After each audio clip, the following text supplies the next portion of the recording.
Well, right now, the United States is by far the world's top funder of the World Health Organization. We give the organization about $58 million every year. That's double what any other country donates for some reason. But for the organization's leaders, there's only one country that matters, and it's not us. It's China. Right now, Taiwan is battling coronavirus, but they are denied membership in the World Health Organization. They can't even have observer status. Why is that? People are dying, but the World Health Organization refuses to protect them. Why do you think that is? Because China objects to anyone acknowledging that Taiwan is a nation. From the beginning, World Health Organization officials have praised China's response to coronavirus. They've repeated the country's lies as fact to the rest of the world. Initially, China claimed that the coronavirus could not be transmitted from person to person, even though doctors in Wuhan knew otherwise, and it was obviously untrue. The World Health Organization, though, told that lie to the world, and that hindered global preparation to contain the virus. They made it worse, not better. And then the World Health Organization praised China for its transparency, a cruel joke. As those lies have been exposed, the World Health Organization's subservience to their masters in Beijing has only become more obvious, more naked. On Saturday, a Hong Kong television station aired an interview with the World Health Organization assistant director called Bruce Aylward. He's a Canadian. We want to show you this whole thing. We hope you'll watch carefully because it tells you everything about where this world is going and why you should be really nervous about the government of China. Watch this.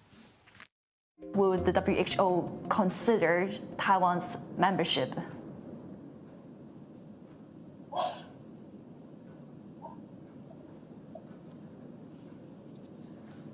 Hello? I'm sorry, I can't hear you. I couldn't hear your question. Okay, yeah. Let me repeat the question. No, that's okay. Let's move to another one then. Right, because I'm actually curious on talking about Taiwan as well, on Taiwan's case.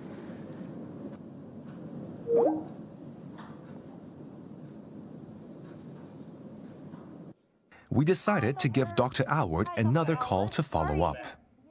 And I just want to see if you can comment a bit on how Taiwan has done so far in terms of containing the virus.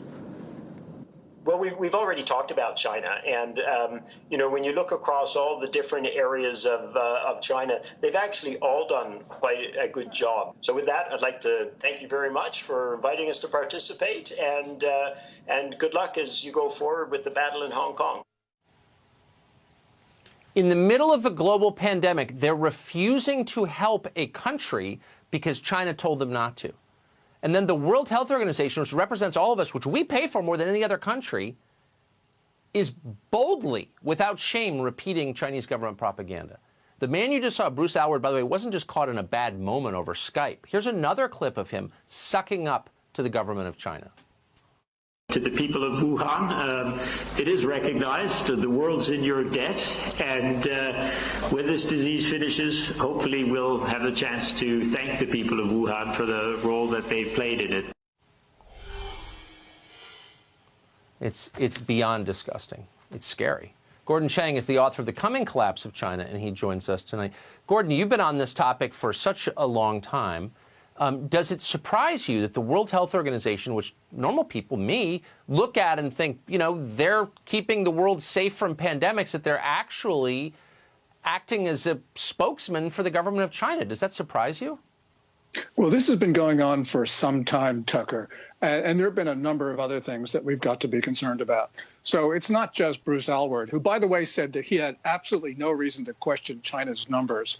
It's also Dr. Tedros, who's the Director General, in other words, the #1 guy. In late January, Tedros gave an interview to China's state media saying that Beijing's response was admirable, should be emulated by the rest of the world. And then he said it all showed the superiority of China's socialist system. Well, China has a totalitarian system, and really what he was doing was attacking democracy on behalf of Beijing. So this is really despicable across the board.